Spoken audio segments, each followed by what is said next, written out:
haben auch schon mit dem Landeanflug auf den Flughafen von Frankfurt begonnen. Ihr Handgepäck als auch die elektronischen Geräte müssen daher von nun an bis zur Landung wieder ordnungsgemäß verstaut sein. Bitte nehmen Sie Ihren Sitzplatz ein und schließen Sie Ihren Sitz, der wieder senkrecht gestellt ist, alle Tische nach oben geklappt sind und die Sonnenblenden geöffnet sind. Vielen Dank. In preparation for landing, please adjust the backrest of your seat to its upright position. Fold away all tray tables and open your window shade. Thank you. Und für die folgenden Flüge hat sich noch ein Flugsteigwechsel ergeben. Wenn Sie mit der Lufthansa 1422 nach Bukarest weiterfliegen,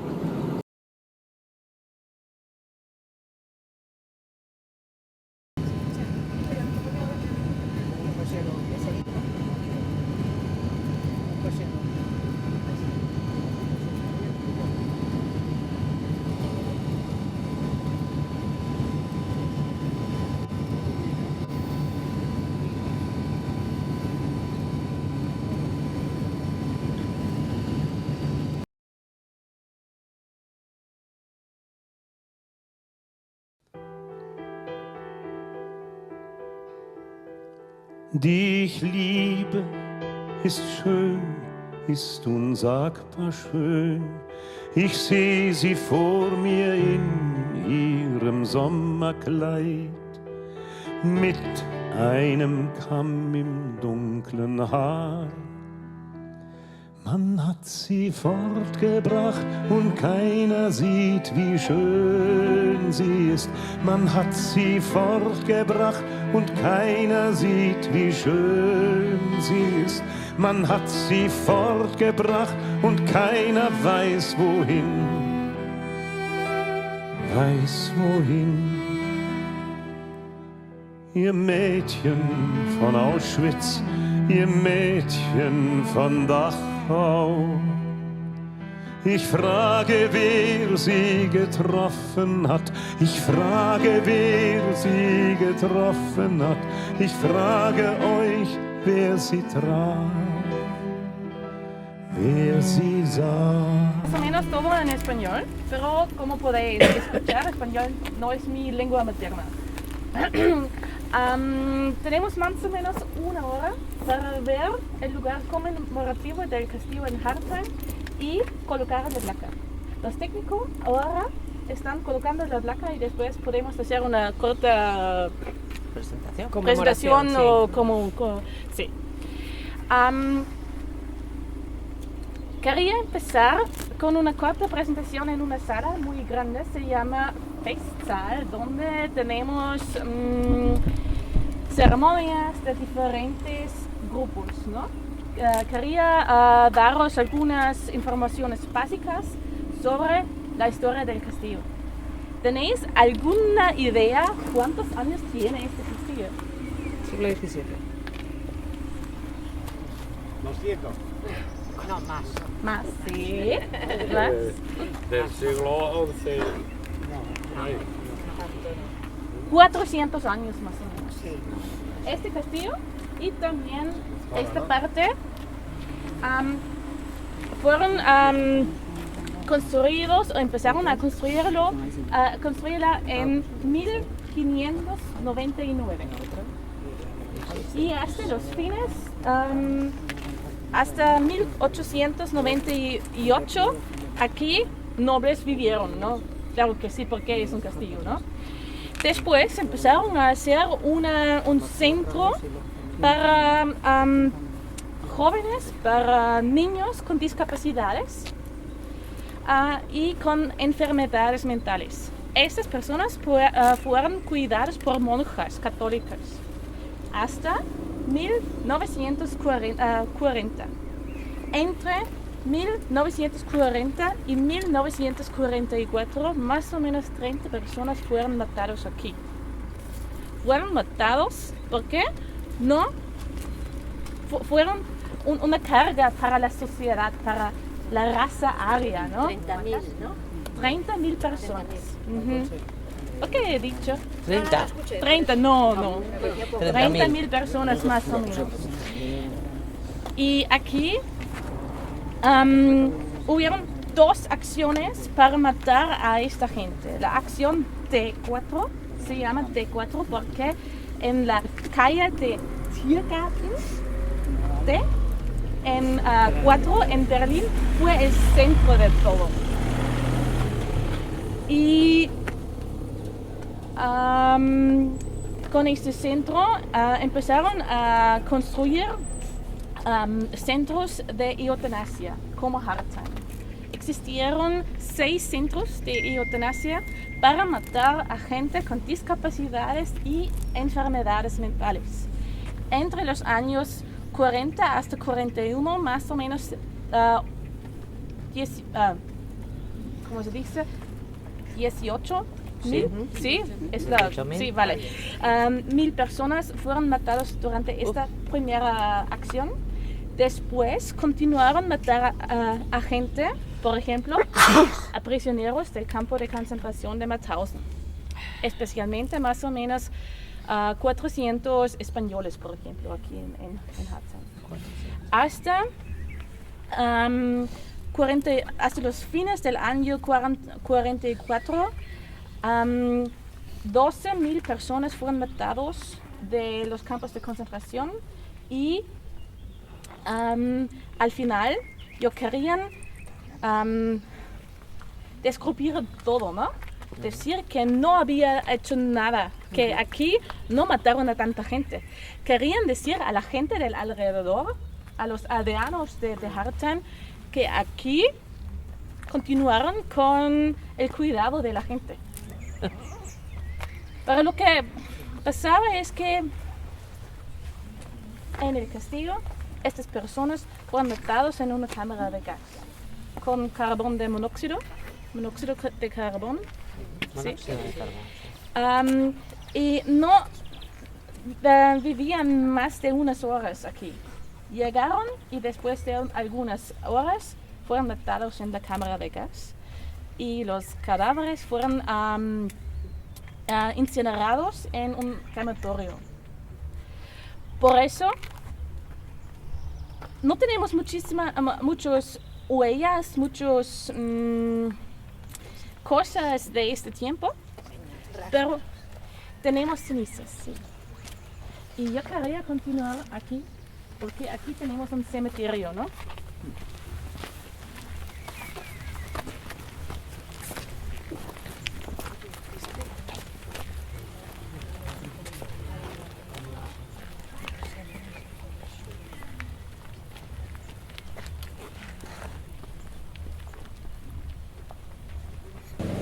Solo algunas informaciones, porque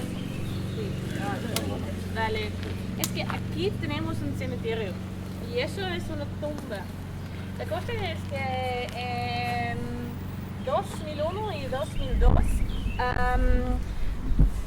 hemos encontrado cenizas de la gente que fueron matados aquí en esta parte del oeste del castillo. Estas cenizas solo fueron en la tierra, encubiertos en la tierra, y también hemos encontrado algunas cosas personales de las personas, las tazas, algunas cosas muy personales, muy importantes para estas personas, y estas cosas fueron enterradas también aquí en la tierra. ¿Por qué lo hicieron? ¿Por qué lo enterraron todas estas cosas? ¿Tenéis alguna idea? Para borrar las huellas. Sí. ¿Por qué no hay o por qué hay? Sí, ¿por qué lo enterraron? ¿Por qué lo enterraron aquí? Para cubrirlo. No dejar ninguna huella, ni pistas, ni nada, digo yo. Bueno, porque trasladaron con máquinas las cenizas del crematorio, Claro. sin mirar lo que era y lo que no. La cosa es que cuando empezaron en mayo de 40 con el asesinato masivo aquí en Hartheim, trajeron las cenizas al Danubio. El Danubio está muy cerca, está un río grande. Y por ejemplo, mis abuelos lo vieron porque mis abuelos vivieron muy cerca del castillo. Y siempre me han dicho que coches con sacos de algo. No sabían lo que fue en estos sacos. Estos sacos transportaron al Danubio y lo tiraron al río. Y después de algunos meses empezaron a enterrar aquí las cosas porque las personas del alrededor, los aldeanos, vieron lo que pasó con los restos de las personas. También lo que sabían la gente del alrededor es cuando quemas algo, tienes humo, puedes olerlo, ¿no? Y durante la acción T4, cada día más o menos 100 personas fueron matadas aquí. 100 más o menos, ¿no? Cada día. Y por eso tenías este humo, este olor todo el día y la noche. Afuera de estos restos humanos aquí, los aldeanos vieron autobuses. La gente que fueron matados aquí fueron traídos en autobuses. Afuera, en esta calle, la calle mayor del castillo, o de la aldea Hartheim. Y aquí vivieron más o menos 200 personas. Y lo vieron qué pasaba. Yo quería presentaros el centro de Hartheim, es al otro lado, ¿no?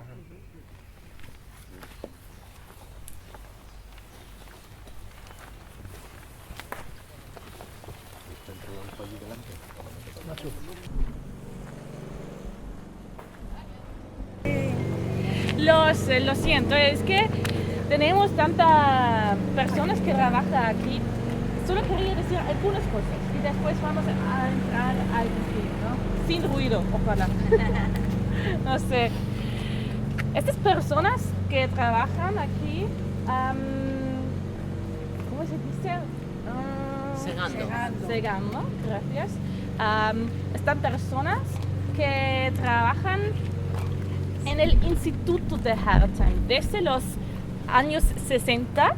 Aquí tenemos un instituto para el cuidado, un instituto nuevo para el cuidado con personas con discapacidades. Por eso alguna gente trabaja aquí. ¿Cómo se dice? Cerrando. Vale. Aquí estamos más o menos en el centro de Hartheim. Los autobuses entraron a la aldea en esta calle, en la calle Mayor. Durante la Segunda Guerra Mundial aquí fue un restaurante, una panadería y aquí un pequeño supermercado. Cuando aquí mataron a tanta gente, es que más o menos 70 personas trabajaron aquí para ayudar a matar a la gente y para escribir muchísimos documentos. Tuvimos documentos para cada persona, pero creemos que ellos han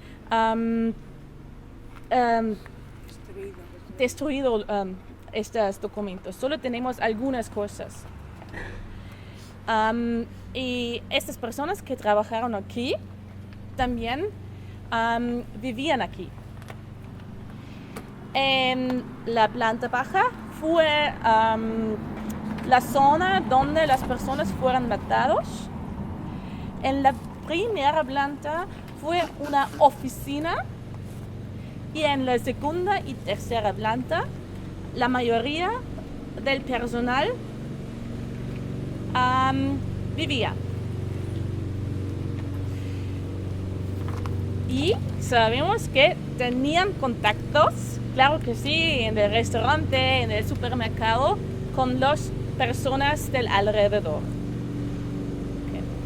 Continuamos sin ruido.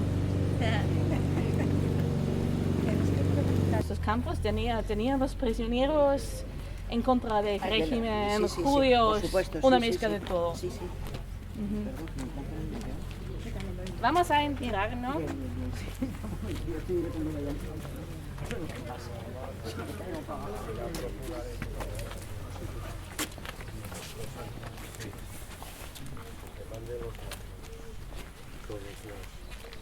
Hombre, en papel yo tengo algunos. ¿Queréis ver la fecha al final o queréis ver y hacer algo con la placa ahora? No, hacemos la visita, primero toda visita y luego ya terminamos con placa, ¿vale? Genial. Nos vamos a encontrar en la sala y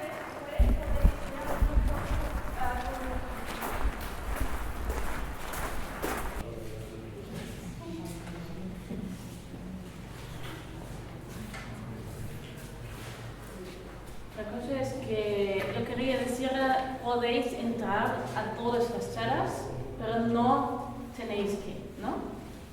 No es obligatorio. Sí, para mí es importante daros algunas informaciones más. Después podéis ver a las mismas las cosas, las salas. Y para finalizar nuestra visita aquí, podemos ver la placa que está... Se han colocado. Acabaron de apuntarlo, de colocarla. La cosa es que aquí en el castillo tenemos muchas informaciones, muchas salas, pero para mí, personal, desde mi punto de vista, esta sala es la sala más importante porque es la sala de los nombres. Podéis ver en el vidrio los nombres de todos los víctimas. Estamos hablando sobre más o menos 30.000 personas. Sabemos más o menos 23.000 nombres de estas víctimas. Y también tenemos algo original de la tierra. Como os he dicho, han encubierto los restos personales y las cenizas. Y estamos hablando de que estas personas no tenían ningún valor para la sociedad. No tenían ningún... fueron como basura, ¿no? Y aquí podemos verlo. Fueron basura.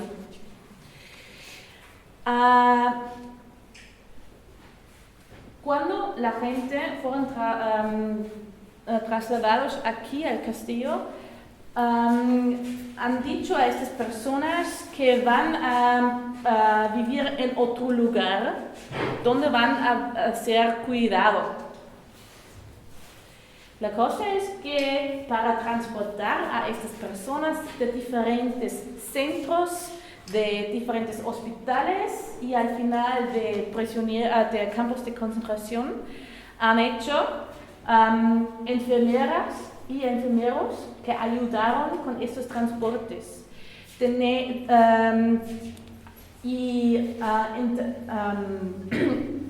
Empezaron a desnudar a esta gente en una sala antes. Y aquí un médico fue aquí para ver a esta gente, para escribir qué podía ser una causa natural de la muerte, porque no podían escribir fue matado en una cámara de gas, porque querían descubrir todo.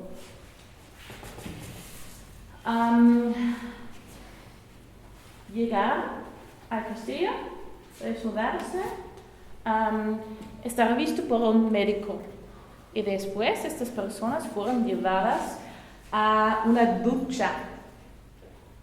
La ducha fue la cámara de gas. Después de la lucha, los cadáveres fueron llevados a un crematorio. Las salas en esta dirección tienen una breve descripción en inglés y también yo puedo responder a las preguntas después. Y en esta dirección, 2 salas tienen fotos, objetos personales y los víctimas y los victimarios, el personal. Toma algunos minutos para verlo y nos encontramos en el patio del castillo para ver la placa, ¿no? Estoy aquí para preguntas. De nada. Damos 15 minutos, ¿vale? ¿Les parece? Para luego buscar el... ¿Cuántos minutos? 15. Sí, claro que sí. Hasta las 10, ¿no? Sí, 10, más o menos. Sí, ahora vamos a placas y tenemos muchas placas en español. Aquí, por ejemplo, de los Amical de Mauthausen de Barcelona. También tenemos de una persona aquí, Mariana Caridad Albalá. Y sobre esta persona tenemos un libro. Este libro creo que ha escrito su sobrino o algo así. Podéis, si queréis, comprarlo en el shop. Pero en general tenemos diferentes placas y aquí podéis ver vuestra, ¿no? Muy importante entre los cordobeses. Es que tenemos 2 placas de los cordobeses del año 2093 y 2095.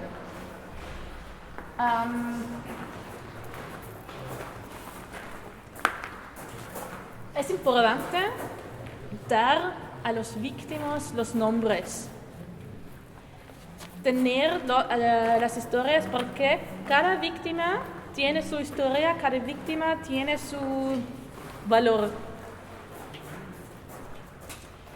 Y por eso yo quería decir muchísimas gracias por estar aquí, por ver lo que pasó antes con gente de menor valor, que no fueron aptos de vivir, que fueron una carga para la sociedad. Y para mí es muy importante que tenemos aquí los nombres. Como he dicho, más o menos 400 españoles fueron matados aquí. Y ahora tenemos más nombres, ¿no? Y también en la sala, en el vidrio.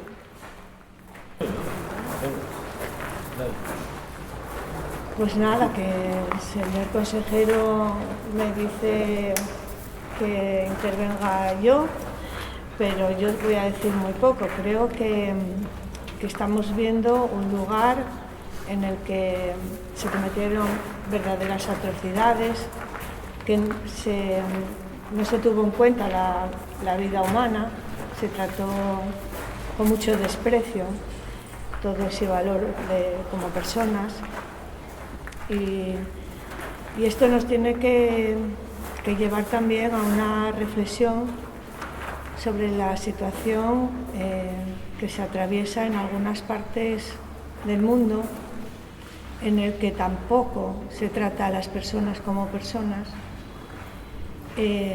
La capacidad que tiene el ser humano de hacer lo peor, pero afortunadamente también los humanos sabemos hacer buenas cosas y bonitas cosas. Y hoy estamos aquí para hacer un reconocimiento a todos los hombres y a todas las mujeres, a los asturianos y asturianas, y yo creo que nos toca honrar la memoria de todos y todas las que encontraron aquí la muerte, sin ningún motivo más que no pertenecer a la clase o a la raza perfecta que se pretendía buscar.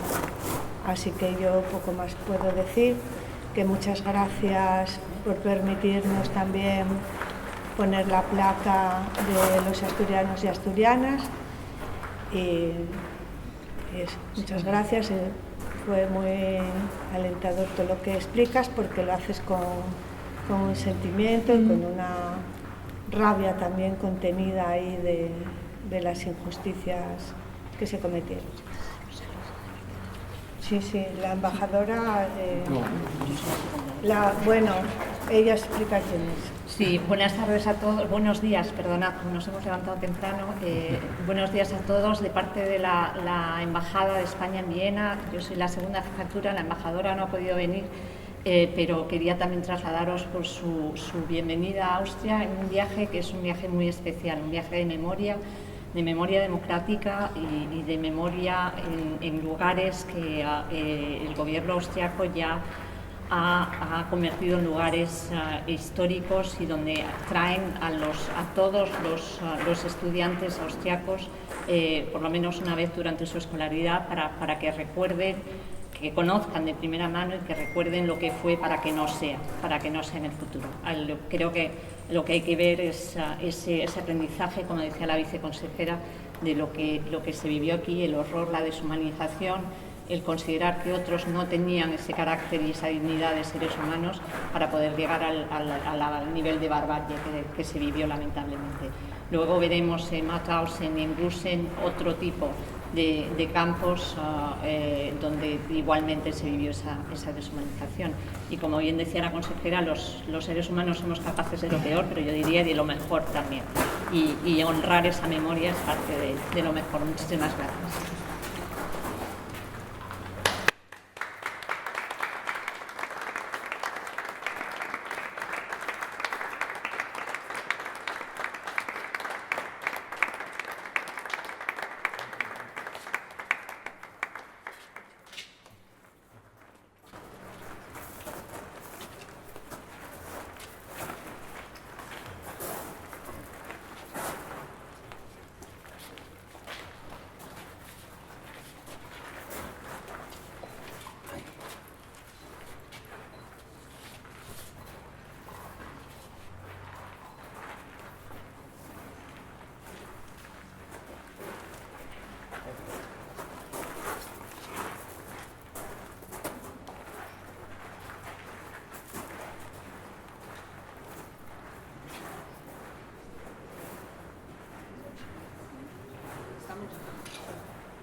Hacemos una foto todos juntos, si os parece, con las flores y la plaza.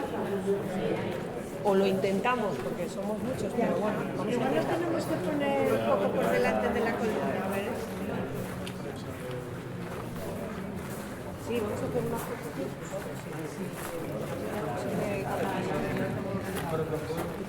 Si nos ponemos así, los pequeñitos de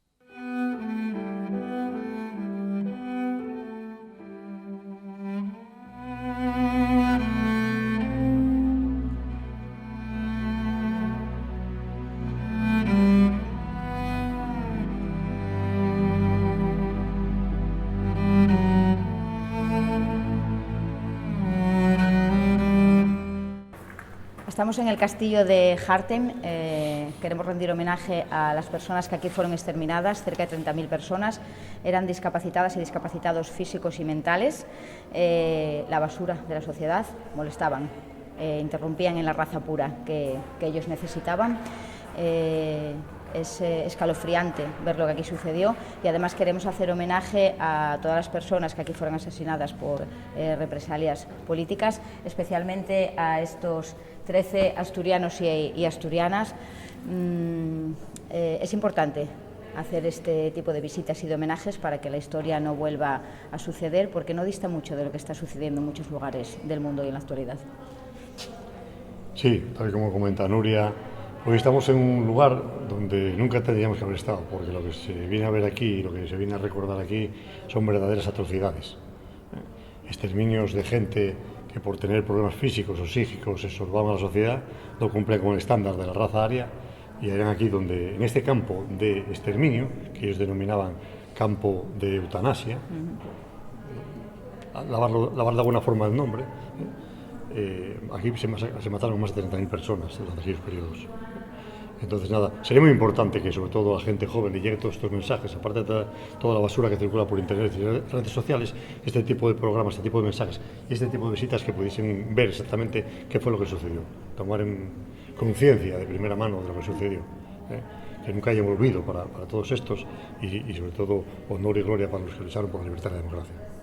No era un lugar de estancia, era un lugar en el que pasaban horas, les traían de otros hospitales psíquicos, llegaban aquí, pasaban una primera sala, les desnudaban, inmediatamente pasaban a la ducha, que ya era la cámara de gas, y se eliminaba esa basura en las cenizas del crematorio y lo tiraban al río Danubio. La población sufrió esos escalofriantes momentos y hoy este lugar es un lugar de acogida y de espacio también para discapacitadas y discapacitados y se ha devuelto la sensibilidad que este lugar se merece.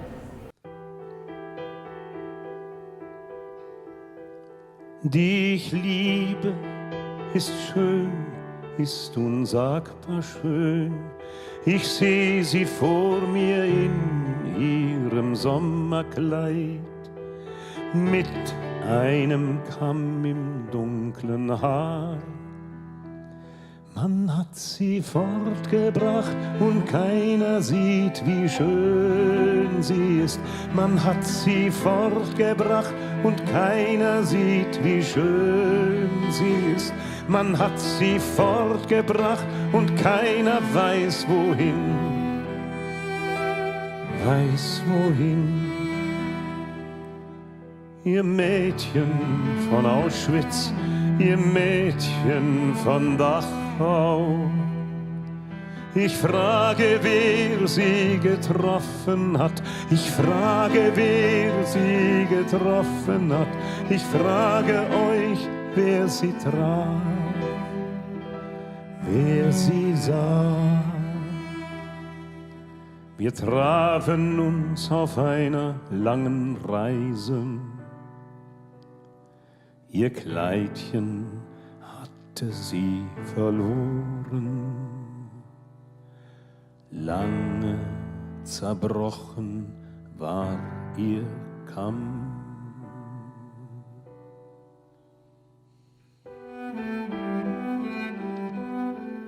Dich Liebe ist schön, ist unsagbar schön, wenn sie die Mutter sanft gestreichelt hat, wenn sie der Bruder zärtlich küsst. Man hat sie fortgebracht und keiner sieht, wie schön sie ist. Man hat sie fortgebracht und keiner sieht, wie schön sie ist. Man hat sie fortgebracht und keiner weiß wohin. Weiß wohin.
Se quedó después, o sea, no había sido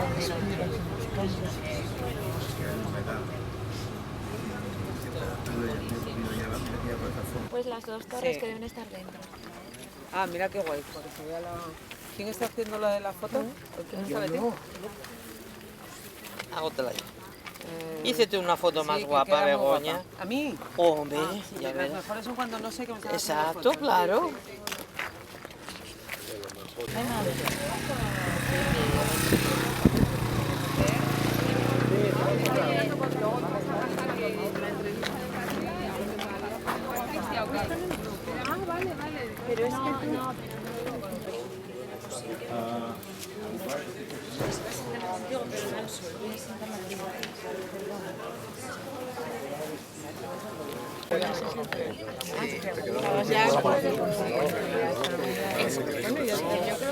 Eso bien, que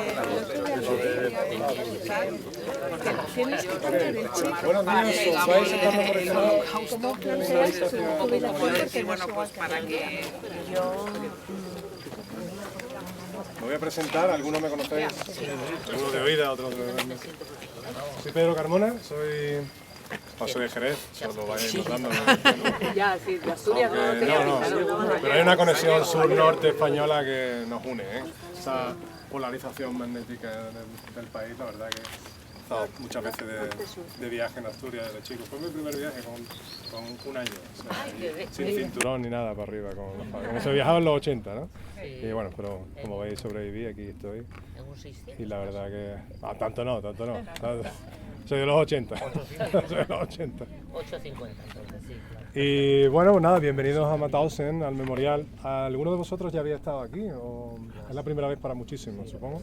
Ok, entonces supongo que en cierto modo estáis cumpliendo un sueño, entre muchas comillas, depende cómo lo interpretemos, esta visita.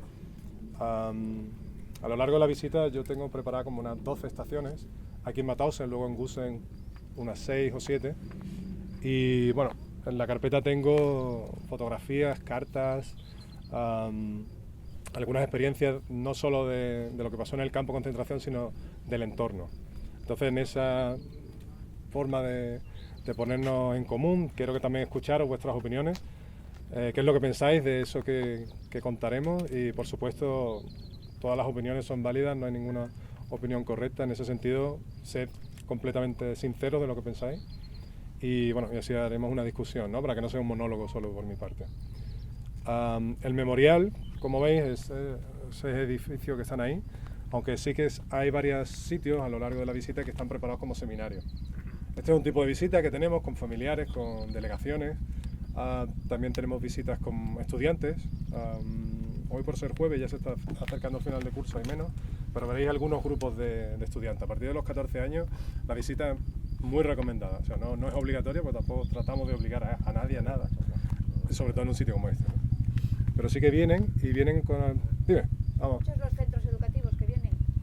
Bueno, ¿como colegios te refieres? Sí, toda Austria. Esto está bien eso, para que no se pierda todo esto. Claro, el concepto es, bueno, ya como era la promesa, ¿no?, que se hicieron los supervivientes de que nunca se volviera a repetir, pues seguimos con esa línea 80 años después. Y como digo, no es solo la visita de 2 horas estándar, sino que también hay formatos donde se analizan los roles de personajes en concreto y qué papel tuvieron con o para el campo o contra el campo, ¿no?, contra el sistema. Hay otro formato que es de arte, que lo estoy llevando yo a cabo, por ejemplo, con Yudi Maldrine, que es un artista sirio que escapó de la guerra de Siria hace unos 10 años. Se ha sentado aquí, entonces trabajamos con él, con su exposición. Veréis algunos cuadros, él trabaja en abstracto. Veréis algunos cuadros por ahí. También hacemos un formato a través del arte, ¿no? Contamos historia a través de las ilustraciones que pintaron algunos presos sobre sus experiencias. Y luego les dejamos incluso a los chavales que hagan dibujos, porque también es verdad que cómo manejas la información que estás teniendo aquí, no todo el mundo se atreve a decir algo, incluso a día de hoy. Entonces hay chavales que, aunque no lo digan con sus expresiones, lo pintan incluso, ¿no? Entonces es otra forma de lenguaje que estamos poniendo aquí. Había muchísimo SS que prestaba aquí servicio. Y luego dentro tenemos lo que es la parte de los presos. El campo de concentración no tenía este aspecto desde el principio. Os voy a hacer un repaso muy rápido sobre la evolución del campo, aunque entiendo que sabéis de sobra. 2 semanas después de la anexión de Austria al Tercer Reich, que por cierto es un término comprometido, aquí también hay partidos que hacen revisionismo, también hay quien critica ese término de la anexión, porque anexionarse es formar parte de. Hubo mucha gente que luchó en contra de esa anexión. Entonces, a día de hoy es controvertido incluso, pero bueno, históricamente vamos a llamarlo así. 2 semanas después, estamos en abril del 38, la SS sirvió incluso en el Imperio Austrohúngaro para construir mucha obra pública. Realmente había solo 5 barracones. Para tomar esta sobredimensión, lo que pasó es que comenzó la guerra. IKEA, la pieza 36A con la 36P, para facilitar lo que es el ensamblaje de manera más rápida posible. Lo fabricaban de manera industrial estos alojamientos porque los requerían ventilar a todo lo que fuera contrario, con lo cual estamos hablando de millones y millones de personas. 17 millones de personas perecieron en campos de concentración. Luego en el 42, unos pocos años después, aquí toma un poco en contraste de una radicalización.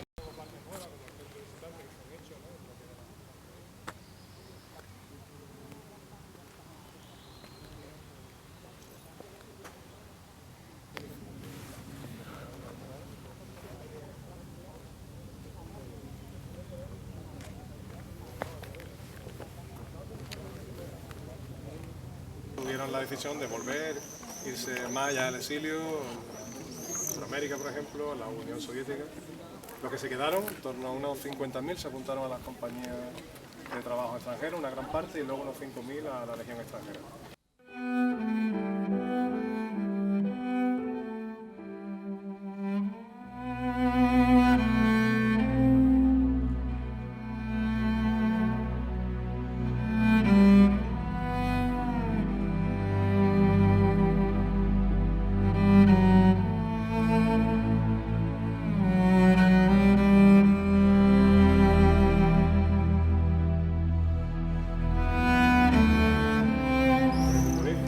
SS no tenía que luchar. Al final sí, se pone como guerra total ya todo el mundo.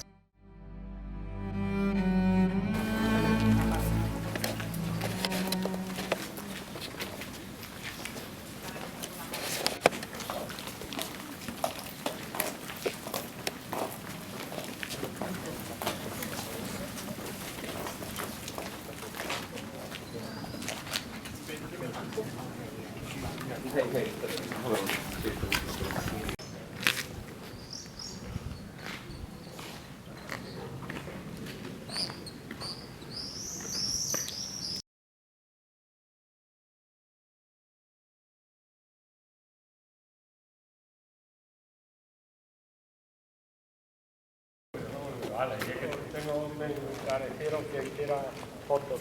Vale, no me olvido. Entonces ya me propuse.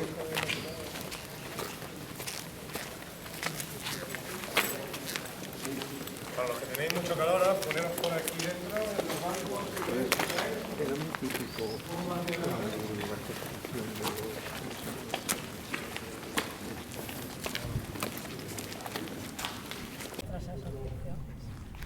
¿Porque ahí también viene unos días o cómo? Mañana, llegamos ayer por la tarde, nos vamos mañana por la mañana. Seguramente. Ahora hay alguna foto, supongo, por el camino. ¿Por qué hacemos fotos las personas? ¿A qué está asociado? No recuerdo. Para visibilizar. Pero en general. Ahora esta tarde, cuando vayáis a comer, haré unas fotos. Para el recuerdo. Recuerdo. Y si ya incluso lo imprimís o lo ponéis en redes, como habéis dicho, ¿qué soléis poner? ¿Recuerdos buenos o malos? Lo agradable. Sí, la gente pone lo bueno siempre, sí. Pero también esto es importante ponerlo. Sí, sí. Para que el resto de Pero digo tus recuerdos personales, tu cumpleaños. ¿Tú lo imprimes? ya. Suelen poner, ¿no? ¿Y qué pasa si un recuerdo bueno se convierte en malo? ¿Qué hacemos? No se fotografía. ¿Se quita, se borra? Se quita. ¿Habéis borrado fotos? ¿Habéis partido fotos en vuestra vida? Sí, claro. Sí, ¿no? Algún ex va quedando por el camino. Ah, eso iba yo. Yo también. ¿No? Porque sí. Sí. Alguna foto hay que retocar en algún momento. Ah, efectivamente. ¿Y qué significa eso con respecto a tu pasado? ¿Qué esa parte de tu pasado que ha pasado? Que la quieres borrar. Quieres que se quede aquí. Eliminar. O tú mismo, ya no eres esa persona, ya hay algo ahí que no cuadra, queremos ponerlo, ¿no? Vamos a quedarnos con esa reflexión y os voy a dar para esta estación un material que llegó hará unos 10 años por ahí. Miradlo entre 4 o 5... Lo vamos pasando, no te preocupes. No, quedaros, lo que quiero que lo quedéis, para que lo miréis, porque hay mucho detalle. Pero habla de fotos, habla de... ¿no? Pues tú tuvieras ya un futuro medio asegurado. Claro, guerras relámpagos no existen, lo sabemos a día de hoy. Todo lo que empieza rápido acaba tardando mucho más. Y falta un factor más, no sé si alguien lo sabe. La fiesta de Navidad. ¿Y quién más está ahí? No solo hay hombres, ¿no? Las familias. Hay una mujer, la familia. Vale, metafóricamente el campo abría las puertas de vez en cuando con ciertos acontecimientos.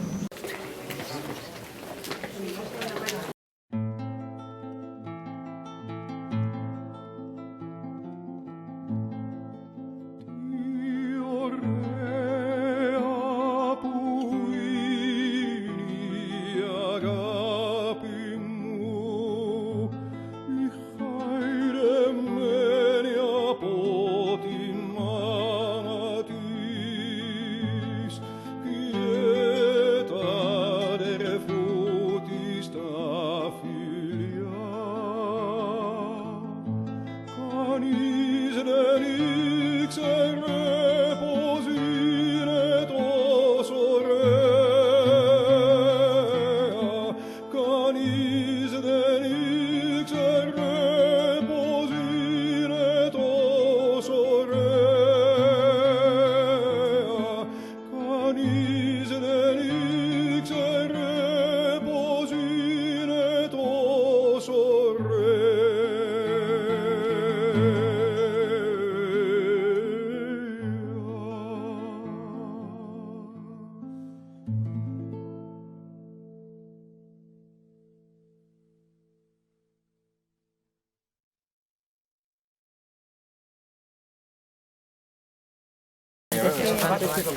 Pues eso lo tenéis justo detrás. El hombre. Entonces cada uno aporta incluso su simbología aquí. No sé si le veis alguna referencia a las figuras, lo podéis asociar con algo de arte, algo cultural español. Un Cristo con una... Picasso, lleva una figura con esa forma. El Cristo también es muy español, pero lo hemos librado aquí por lo menos. Efectivamente, ¿no? Es ese duelo que tiene esa madre quizás, ¿no? Por su hijo, era un público joven. Una alusión a los fusilamientos del 2 de mayo de Goya también. Con esa visión a través de los huecos que quedan hacia el campo y hacia el mañana o el futuro o la libertad. Entonces, como veis, era gente, ¿no? También con mucha sensibilidad, que hacía alusión a su tierra también. Siempre añoraron, para ser liberados, los que pudieron liberarse, añoraron volver. Algunos lo consiguieron, otros no, la mayoría se quedó en Francia, porque también Francia devolvió en cierto modo ese no favor que se hizo tras la ocupación de Francia en mayo del 40, porque no los acogió como los prisioneros de guerra en los Stalags, entonces... Que por decreto ley se lo devolvieron a los gobiernos, ¿sabes? Y algunos de ellos que nunca quisieron pedir la nacionalidad, estamos en cuestiones más Bueno, pero ahora, antes de que vaya...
Sí, yo creo que si nos ponemos todos, ¿os parece? Hacemos una foto aquí con el monumento de los españoles.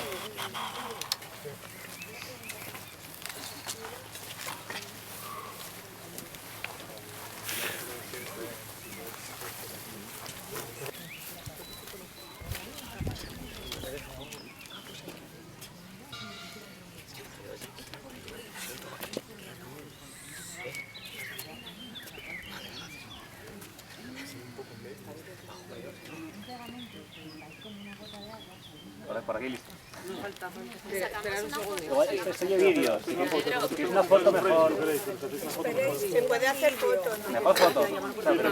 Pero más con cámara de fotos. Estoy en vídeo. Es un móvil, lo que hago yo, lo que sé. Dale ese otro. Dale ese también. Que luego lo mete Begoña. Luego las paso yo al grupo. Claro.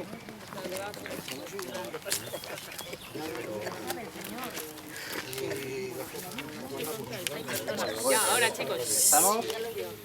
Venga, la primera. Y ahora con otro. Mafre no vino a mi casa nunca. Mafre nunca ha venido a mi casa. O sea que no sé cómo puede decir. Una foto. Que es culpa mía sin haber venido por mi casa. No, a mi casa no vino, no te lo digo. Vertical.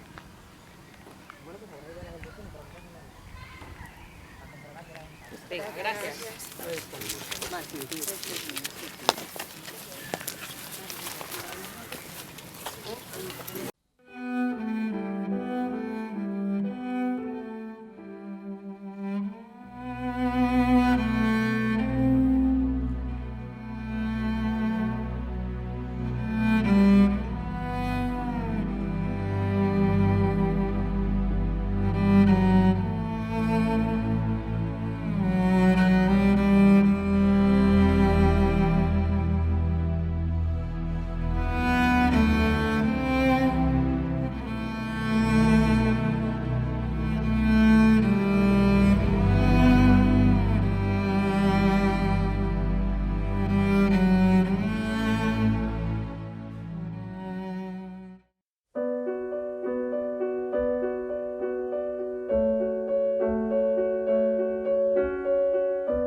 campo de oscuridad lejano entre colinas. Ella siente que es el fin, un llanto que agoniza. Ella siente que es el fin, ¡ay, el fin! Un campo de oscuridad rodeado de cenizas, donde no quiero morir, lejos de prados y encinas, donde no quiero morir, ¡ay, morir! Las palabras nacerán, dulcemente las oía. Un abrazo para ti, un suspiro se perdía. Un abrazo para ti, para ti.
Deshumanizar a las personas. Si ya no eran personas, eran números. Se les había quitado todo lo que tenían físico arriba y ya bueno, los valores, los últimos que tenemos como personas o la identidad, ¿no? Hemos visto las personas de estas historias, ¿no? Con 80 años ya mayores, cómo su orgullo, su culpa lo han arrastrado toda su vida. O sea, eso no te lo pueden quitar realmente. Era una especie de simulación lo que hacían, te daban un número para tratar de hacer el máximo daño posible. Y ahí tenemos la definición tal cual de lo que es un genocidio. Eran daños no solo físicos, sino también mentales. La gente estaba atormentada 24 horas y eso puede suponer que no pudieras descansar bien, que salieras. Incluso aquí en muchas ocasiones la dirección que constaba era la de tu padre. Tú sabes qué te había pasado a ti, pero no en este momento que le estaría pasando a tu familia. Ese tormento te podía cargar no dormir bien, al día siguiente estar mal, el trabajo no rinde, te caes, tropiezas, una herida, una infección, campo sanitario. Se acabó. Entonces era tal cual, daños físicos y mentales a un grupo de personas, a un colectivo determinado. Después de ese proceso, los pasaban aquí, como he dicho, se documentaba todo su historial y luego iban a una zona de cuarentena que hay allí 2 o 3 semanas, ya dependiendo. Incluso después de esa cuarentena, había veces que volvían los presos regularmente a esas duchas para bueno, que tuvieran un determinado estatus o un nivel, mejor dicho, un nivel de salud constante, relativo. ¿Por qué creéis que se les mantenía con ese grado de...? Por economía. No nos interesaba que de una vez una tacada se falleciera, ¿no? O algún brote, un brote de tifo, estoy hablando con el compañero, se les sacó al patio de allí para que eso era una amenaza al sistema. Una persona no pasaba nada, pero el resto. Y ya después de esas 2 semanas en cuarentena o 3, ya sí pasaba lo que eran los bloques en concreto, que es toda esta parte que veis a través de los ventanales, donde están los otros barracones. Se conserva lo que son los fundamentos, los cimientos de los otros barracones. Y aquí en Batalha se clasificaba por trabajo, por asignación de trabajo. Había mujeres, había pocos niños, a partir de 13 años cuando se consideraba una persona ya hábil para el trabajo en la cantera.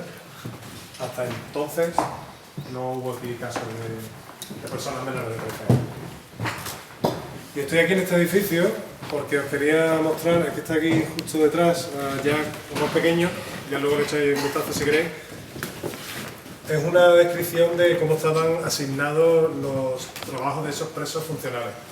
Como he dicho, aquí la SS entraba poco y puso a los presos funcionales para que se controlaran entre ellos mismos. Eran presos que, bueno, por un lado tenían la función de controlarse a sí mismos, por eso tenían una jerarquía perfecta.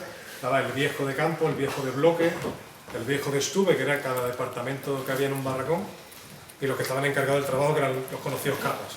Era una perfecta jerarquía donde estaban encargados del orden. En ese sentido, claro, como ser humano, te planteas un dilema moral brutal, porque estás ayudando a los verdugos y por otro lado tienes a tus camaradas prácticamente moviéndose al lado.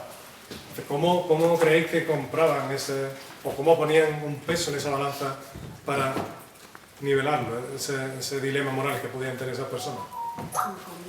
La familia, absolutamente, con privilegios. Un privilegio había muy diverso. La comida, por supuesto, del primero. También había ropa de invierno, por ejemplo, zapatos con suela, de goma, no de madera. El burdel, ya que estamos aquí, era un privilegio. Las zonas cerradas también, la intimidad. Había los váteres, cuando ahora lo veréis ahí, están todos abiertos, uno al lado del otro. Los capos tenían la posibilidad de ir a un cuarto de baño cerrado incluso. Muchísimas cosas. El comando, por ejemplo, de crematorio, que eran personas que tenían un contacto directo con lo que era la muerte del sistema, el mayor shock. Ellos tenían un privilegio de escuchar la radio y beber alcohol, por ejemplo. Como ya veis, tenían muy bien organizado cómo debería de funcionar el sistema. Y aquí en concreto tenéis que en la parte de secretaría, que es donde estamos, en primer lugar está Juan de Diego, que era uno de los presos funcionales españoles que sirvió aquí, vamos, desde el 40 estuvo asignado aquí en secretaría, Y eso quiere decir que, por otro lado, si lo asociamos mentalmente con la imagen que tenéis del principio que os di, presos con gabardina, armados, esa buena organización fue por eso. Porque por un lado los presos funcionales tenían, dentro de ese dilema, dentro de ese privilegio, también lo podían usar como, en cierto modo, algo de poder. ¿Qué puedes hacer con una porción extra? Se la puedes comer tú o se la puedes dar a alguien que la necesite. O la puedes negociar. Entonces, ese determinado poder hizo que muchos presos funcionales colaboraran en ayudar al resto. Una pequeña historia, ya que vamos a ir a Busan. En ese entramado de galerías subterráneas hubo un preso que lo que hizo, sin poner en riesgo su vida, relativamente, porque claro, tampoco querían arriesgarse, ¿no? Nadie podía abrir las puertas del campo. Pues este pensó una forma factible de poder ayudar a sus camaradas con algo muy sencillo, que era simplemente dejar el periódico durante la pausa en un lateral sin tener que observarlo. Lo dejaba ahí y le facilitaba a los otros presos, a los presos más básicos, que pudieran ver el periódico. ¿Cómo nos puede ayudar un periódico? ¿Cómo nos puede ayudar un trozo de papel? Con información. Lo tienen sobre el frente, quizás. ¿Y qué hay arriba en todos los periódicos? La fecha. Fecha. Claro, ya sabías cuánto tiempo estabas aquí. ¿Cuánto podías calcular que podían tardar? O sea, te ayudaba moralmente al resto para... Bueno, tienes que seguir. Estos han cruzado ya tal río, etc. Y este preso en sí no arriesgaba tampoco su vida. Vamos a hacerte con un arma, sí, que de hecho lo hubo. Hubo presos que consiguieron un arma. Pero este acto, quizás, entonces cada uno tenía como su círculo de acción y eso lo trasladamos también a día de hoy. Porque los chavales, sobre todo los jóvenes, pero bueno, cualquiera que estamos aquí, tenemos nuestras zonas, no de seguridad, pero sí de confort, que lo podemos llamar hoy. Tú ya decides cuánto te mueves y hasta dónde estás dispuesto a dar. Porque con pequeñas acciones realmente podemos cambiar mucho el sistema en el que estemos involucrados. Así que, como digo, esto es otro vestigio de ese momento. Y para que os hagáis una idea, el segundo que aparece es Marszalek. Marszalek fue un preso polaco, que fue quien organizó toda la parte del museo, fue quien recopiló la gran mayoría de la colección que hubo aquí en Mauthausen. Y por decirlo de alguna manera, como que ha sido uno de los presos más relevantes después de ser liberado. Y en este documento aparece el segundo, Juan de Diego, por encima de este. Para que os hagáis una idea de la importancia y de lo bien que se organizaron estos héroes, ¿no? Porque hay que llamarlo así. Y después echáis un vistazo hacia abajo y veis que otros departamentos como la cocina o el establo también hay españoles. ¿Vale? Lo podéis ver aquí, está el motivo por el que lo metieron, con lo cual aparece España, muy fácil de localizar, y a la derecha tenéis el nombre. Echadle un vistazo y vamos yendo poco a poco hacia esa puerta afuera. César. ¿Perdón? César. César, aquí, pero eso él fue un capo. Aquí no estaría registrado. ¿Qué fue? ¿Asturiano? No, la... Entonces otro, el primero asturiano. Por eso estaba por la... Sí, pero él fue capo. Sí,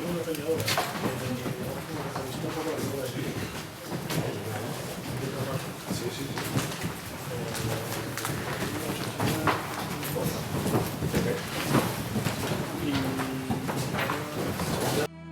Man hat sie fortgebracht und keiner sieht, wie schön sie ist. Man hat sie fortgebracht und keiner sieht, wie schön sie ist. Man hat sie fortgebracht und keiner weiß wohin. Weiß wohin.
pasar a lo que era la zona de Línea, después de aquella puerta negra, ambos son los crematorios, luego viene la sala de los nombres y por último la cámara de gas. Los crematorios Matosen no hubo desde el principio, estuvo a partir del 40, por lo cual fueron 2 años de traslado de esos cuerpos al crematorio de Linz y de España. De nuevo ese contacto con el entorno. De un día para otro sube un montón lo que era el traslado de esos cuerpos hacia esas poblaciones. Luego con la cámara de gas también pasó lo mismo, hasta el 42 no hubo cámara de gas aquí. Todo lo que era la oposición política, los judíos y los presos que ya no eran hábiles para el trabajo se enviaban al castillo de Hartmann. También hubo muchos presos españoles que fueron allí directamente aniquilados. Está como 40 minutos de aquí, o sea, la distancia también no es muy grande, ¿no? Y esa sala de los nombres, donde podéis también online, o si está ahora mismo el ordenador ocupado, lo podéis buscar online en un sitio donde están los 81.000 víctimas, hay 81.000 nombres encima de esas placas, donde en ese ordenador aparece la biografía, algunas fotografías, así que si tenéis de vuestros familiares algo que queráis enviar, se lo enviáis a nuestros compañeros, que es nuestra dirección, sala de los nombres, en inglés o en alemán, lo enviáis y aparecerá ahí. Hay un espacio vacío, negro, que simboliza a esas víctimas que todavía no sabemos nada de ellas. Porque hay 81.000 nombres, faltan 9.000, en 10 años hemos encontrado 4.000 nombres más. Pero ese resto, esos 5.000, probablemente no encontremos mucho más, porque también era el interés de los nazis de enviar gente al sistema Matosen, incluso con el seudónimo de Noche y Niebla, para la exterminación total. Os voy a dejar que vosotros mismos vayáis a estas salas, vais a ir pasando por la puerta negra, seguís hasta el final, la cámara de gas está a la derecha, pasando un arquito, tenéis cuidado con la cabeza porque son salas de sótano, y luego la salida hasta la izquierda. Cuando salgáis a la izquierda hay una continuación que pone crematorio 2. Salís un momento y llegáis a otro crematorio que era donde están los crematorios originales. Claro, no están originales todos, pero los primeros me refiero. ¿Ok? Y saléis al final a la sala, a la plaza de formación, que es donde estábamos antes. Así que eso lo visitáis vosotros, unos 5 o 10 minutos, y nos encontramos en la plaza de formación, que es al final. ¿Ok? Así que seguid hacia adelante.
Sí, pero es una cosa.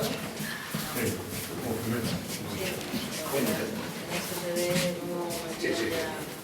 Entonces, ya es el segundo que vemos, ¿no?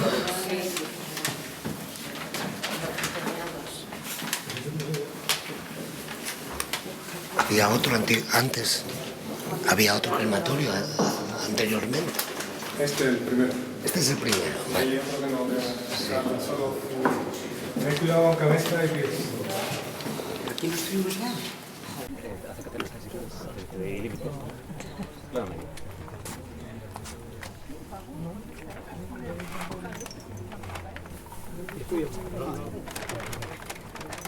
Yo lo único que... Silencio, porque voy a estar tan lejos. ¿Viene ahí, Nacho? ¿Lo viene ahí? Un pelín para atrás. ¿Eh? Ahí tengo el móvil, ¿lo ves? Sí, da igual, eso que se haga lo que me da igual. Es que si no, no le cojo agua. Una de la que pilla. ¿Bravo? ¿Grupo?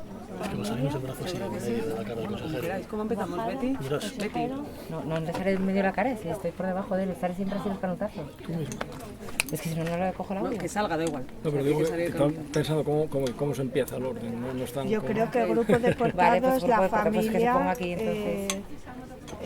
La autoridad. Ponte ahí al lado de. Sí, al lado de vídeo y la luego pongo yo ahí, ponte entonces. tú para acá. Eso, ya está. ¿En qué orden?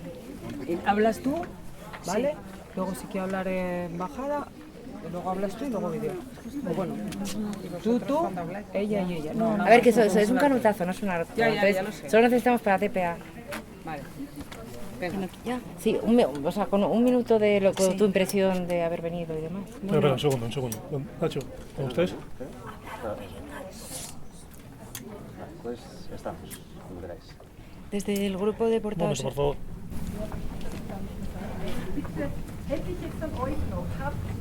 ¿Estás, Nacho? Sí. Cuando quieras. Desde el grupo de portados Asturias, este era uno de nuestros objetivos, después de llevar 5 años trabajando en las biografías, para sacar a la luz y rescatar del olvido y del silencio, porque todo lo que queda en el olvido termina diluyéndose, y lo más importante es haber conseguido traer aquí a las familias y sobre todo que esos nombres estén aquí y que tengan una historia detrás, que no sean simplemente un nombre. Gracias.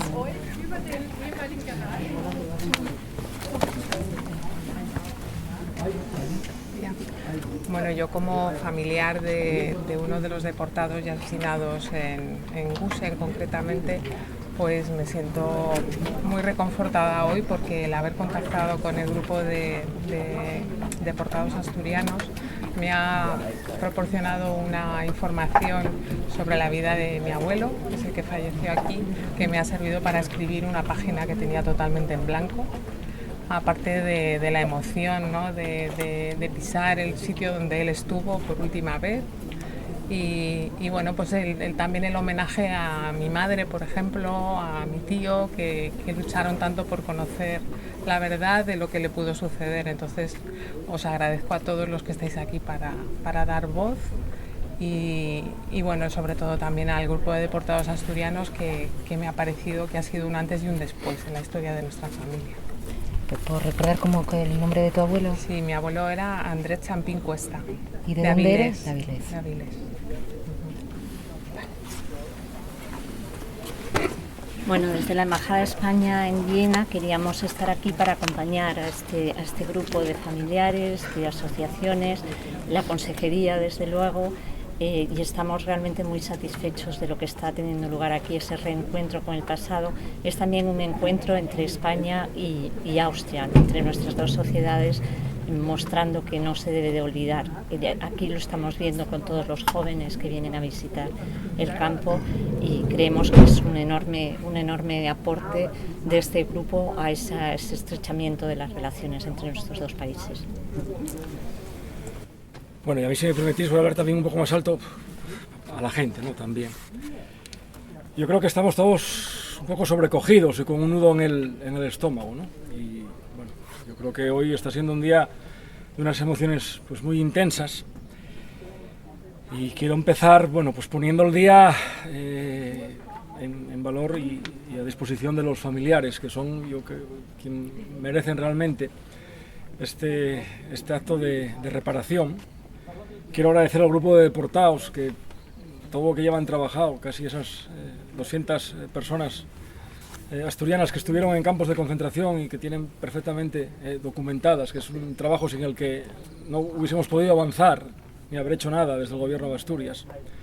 Quiero agradecer también a Matoya toda su hospitalidad y todas las puertas abiertas que hemos encontrado desde el primer minuto por parte de la Embajada Española en Austria. Yo creo que lo que hoy estamos viviendo es muy importante para que todo el mundo interiorice lo que pasó en estos lugares, ¿no? Y que hoy hayamos hecho este viaje, que posiblemente llegue tarde, como todo lo que pasa con la memoria, porque hay una deuda histórica con las víctimas, primero del franquismo y, como es en este caso, dobles derrotados que después de perder contra el franquismo, de defender la democracia y la legalidad republicana en nuestro país, pasan a Francia y se implican en la lucha contra el avance de los nazis en Europa y, desgraciadamente, terminan siendo asesinados en campos como el que estamos viendo de Mauthausen, o como el que iremos a Gusen, o en el castillo que estuvimos por la mañana. Bueno, yo creo que todo eso también es importante, el poder avanzar hacia esa reparación, ¿no? Y sobre todo salir de aquí hoy con el convencimiento de que estamos homenajeando a 97 personas que fallecieron entre el castillo, Mauthausen y Gusen. Pero tenemos que saber que quisieron que sus nombres se borrasen de la historia, pero no lo consiguieron y hoy los estamos recordando. Cuando los asesinaban, cuando los mataban de palizas o los arrebentaban trabajando o los gaseaban, pensaban que exterminaban a simples números, pero no es cierto. Son semillas que hoy germinan y esas semillas nos empujan para que podamos avanzar en la búsqueda de la verdad, de la justicia, de la reparación y, sobre todo, lo más importante, yo creo, para que cimentemos la garantía de no repetición. Esto es, que construyamos una sociedad que no olvide su historia, que no olvide su memoria, que viva en paz y en prosperidad y que lo haga en democracia. Y en ese sentido, también hoy aquí, tener una pluralidad política del arco democrático de Asturias, yo creo que es muy importante y lo hay que destacar, ¿no? Y yo solo espero de verdad a los familiares que este humilde homenaje que hoy hemos podido hacer o estamos haciendo sirva, pues eso, para aportaros verdad, para aportaros reparación y por lo menos para saber por qué pasó aquello, sobre todo que nunca más se vuelva a repetir.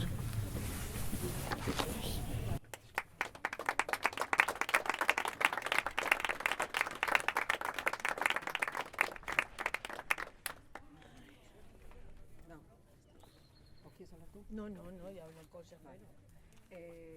Nosotros seguimos con la visita, cogéis vosotros al consejero ahora si queréis para la entrevista. Vale, vamos. ¿Quede Concha también, por favor? Concha, ¿puedes quedar? Concha, vale. Venga. Sí, esto es para un vídeo que estamos grabando.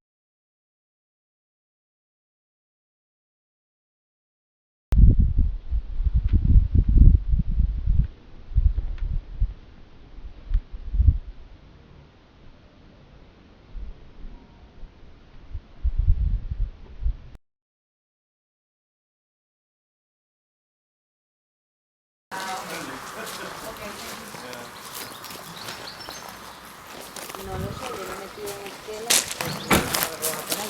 porque yo creo que son los originales.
chi sti scala di platia, sti scala donna che rio, sto in grave non fi, sto lato mio non ferrino, e vorrei cadere per speratur, e vorrei cadere per speratur, vorrà costi bravi una tu, vorrà costare una tu.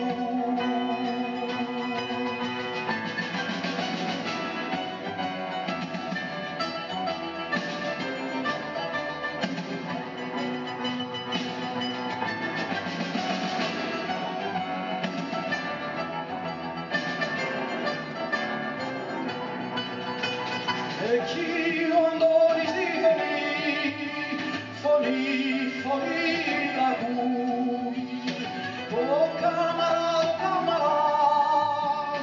voi canalevo di scala, ma chi sti scala di platia, che son da grillo di scala, e ti amo in la scala, e ti aspagna in cavallo.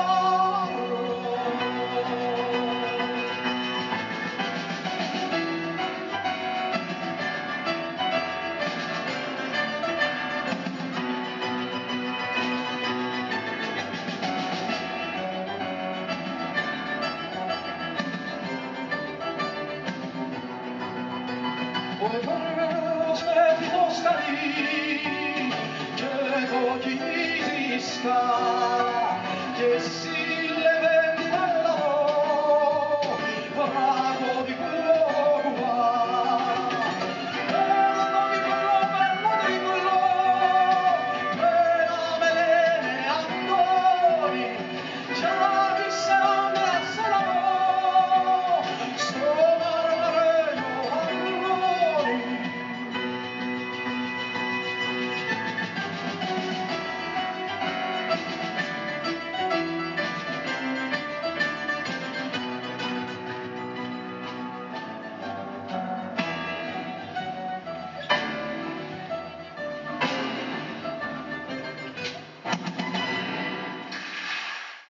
Man hat sie fortgebracht und keiner sieht, wie schön sie ist.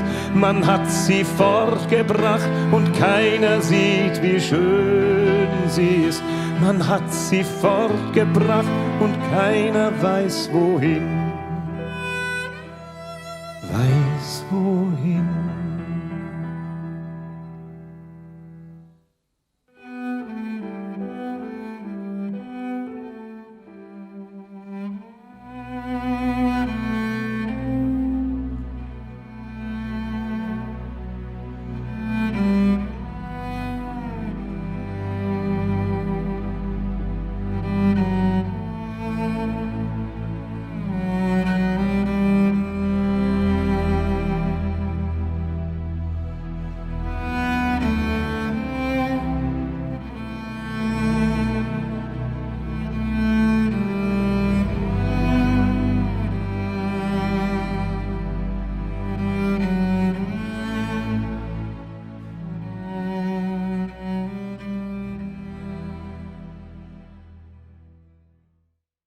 Mi abuela era, curaba todo con ella. Sí, pero la flor o la hoja. La flor, la flor. La flor. Lo amarillo. La flor es cocerla con azúcar, ¿no? Y limón para que no se oxide. Vale, empezamos ya. Sí, nada, simplemente ya aquí con esto ya medio acabamos. Ahora podéis acercar allí, está vallado por supuesto. Pero aquí podéis ver lo que era la dimensión de la machacadora de piedra. Era una de las más grandes de Europa. Machacaba 150 toneladas de piedra por hora. Por hora. Estamos hablando que no me interesa por el tema y hay empresas de ingeniería que consiguen entre 70 y 140 las más punteras a día de hoy. O sea, era una brutalidad. En sí, arriba lo que estaba era el silo, que hacía, según el tamaño de la piedra machacada, la dividía y la mandaba por abajo, por esas esclusas que hay abajo, a las diferentes vagonetas que venían. Pues las vagonetas llegaban, luego si os asomáis, se ven todavía algunos raíles, llegaban hasta abajo, descargaban y salían otra vez. Ese era el procedimiento. La machacadora en sí estaba detrás de este edificio, ya no existe, y luego subía todo lo que era el material machacado subía a través de unas cintas transportadoras hasta arriba. Pero como podéis imaginar, la dimensión ya de la planta es brutal, con lo cual los cimientos... ¿Y a dónde lo llevaban? El material, toda Europa. Bueno, pero inicialmente tendría un lugar de recepción, ¿o no? ¿O Pues era eso no lo sé. aquí? ¿Tú dices dónde después lo venderían? Pues no lo sé, buena pregunta. Los prisioneros que se encargaban de empujar las vagonetas, de tirar... Sí, la cantera está allí, como veis. Allí tenéis la cantera, se traían los trozos más grandes hacia esa machacadora y ya iban ya sorteando. ¿Y ahora de dónde extraen este material? Esto no es de aquí. Esto sigue la empresa Pochaja, sigue también. Pero justo hace un mes se ha hablado de que han vendido el negocio de aquí. No sé qué va a pasar. Pero bueno, este material no es de aquí en todo caso. Esta cantera sí que estuvo en servicio después de la guerra, eso sí. Pero el material entonces lo traen de otros lugares. Bueno, sí, igual sí. tienen ahí almacenados. En cambio la cantera de Mataos en sí se cerró para siempre. Pero esta estuvo unos 10 años todavía en servicio en manos del terreno soviético. Y con esas vagonetas, ¿el tren por dónde llegaba el tren? O sea, Por allí. el tren iba por detrás. Por allí lo hacía un círculo y ya salía hacia... O iba para Mauthausen o iba hacia Mauthausen, mejor dicho, porque hacia allí no tenía nada. Si queréis seguir avanzando, allí yo personalmente cogí el otro día un pedazo de granito así de grande, por si queréis cogerlo, por favor, cuidado, no hagáis la última parada o hagáis daño. Pero hay un trozo así cuadrado por si queréis ver lo que pasaba y lo que tenían que cargar estas personas. Dich liebe ist schön, ist unsagbar schön. Ich seh sie vor mir in ihrem Sommerkleid, mit einem Kamm im dunklen Haar. Man hat sie fortgebracht und keiner sieht, wie schön sie ist. Man hat sie fortgebracht und keiner sieht, wie schön sie ist. Man hat sie fortgebracht und keiner weiß wohin. Weiß wohin. Ihr Mädchen von Auschwitz, ihr Mädchen von Dachau. Ich frage, wer sie getroffen hat. Ich frage, wer sie getroffen hat. Ich frage euch, wer sie traf,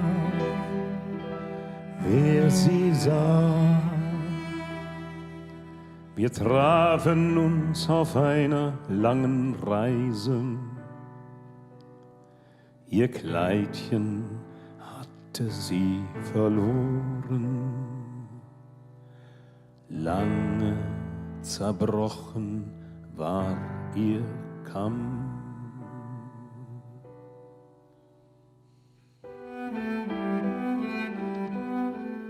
Dich liebe ist schön, ist unsagbar schön, wenn sie die Mutter sanft gestreichelt hat,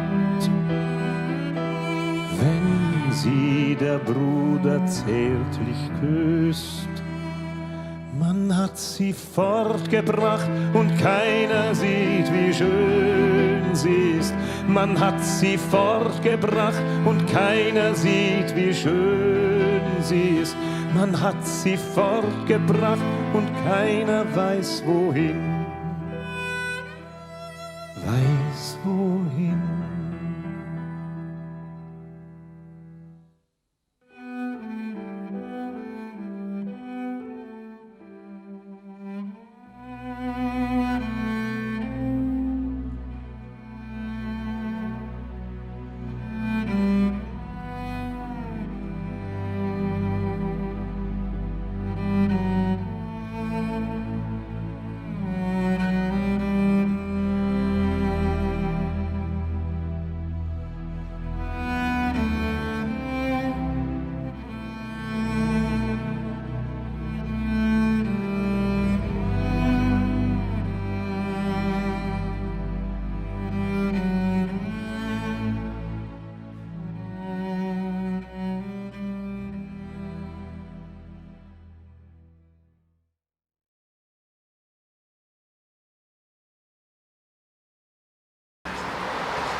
hizo lo que había que hacer, pero bueno, yo creo que después no sé, eso es exponer. Está aquí con esta temperatura.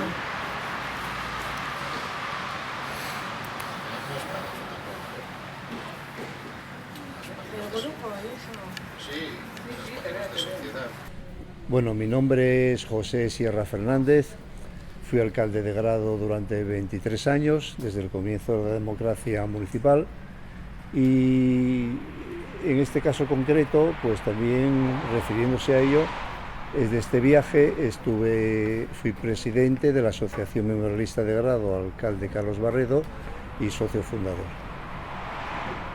¿Cómo considero este viaje? Pues lo considero necesario y muy interesante. Por esas dos condiciones precisamente, desde ser alcalde encabezando la lista del Partido Comunista primero y de Izquierda Unida después, y por ser presidente de la Asociación Memorialista de Grado, alcalde Carlos Barredo. Las visitas que hemos hecho, que han sido 3 lugares, un castillo y después los 2 internamientos, el de Gusen y el de Mauthausen, he visto pues situaciones que aunque por mucho que leas, por mucho que veas, cuando estás en ese lugar y te pones un poco en la piel de aquellas personas, yo tengo que decir que de Grado hubo 3 personas que fueron eliminadas ahí pues, en los crematorios, y tengo que decir que las cosas no se ven de igual manera. Y que, por otra parte, sobre todo en Mauthausen he visto cómo la política que tienen con los jóvenes estudiantes, cómo se ven desfilar acompañados de los profesores por todas las estancias y con las explicaciones debidas. Creo que esto se echa mucho de menos en España, evidentemente esto y muchas más cosas, y en fin, hemos sufrido no solamente una represión enorme durante esa guerra civil y después con otros, los años 40 también, y desde luego una dictadura de 40 años. Entonces a mí me parece que es algo muy, muy educativo y que es imprescindible. Por ejemplo, estoy pensando que en Grado mismo pudiera haber un aula o pudiese haber un museo, precisamente por la represión tan enorme que se ha ejercido en Grado sobre, digamos, los perdedores de la guerra. Entonces, en ese sentido, pues todo esto me parece que es interesante y necesario a la vista de las circunstancias que estamos viendo ahora del avance de la extrema derecha en Europa y en el mundo entero.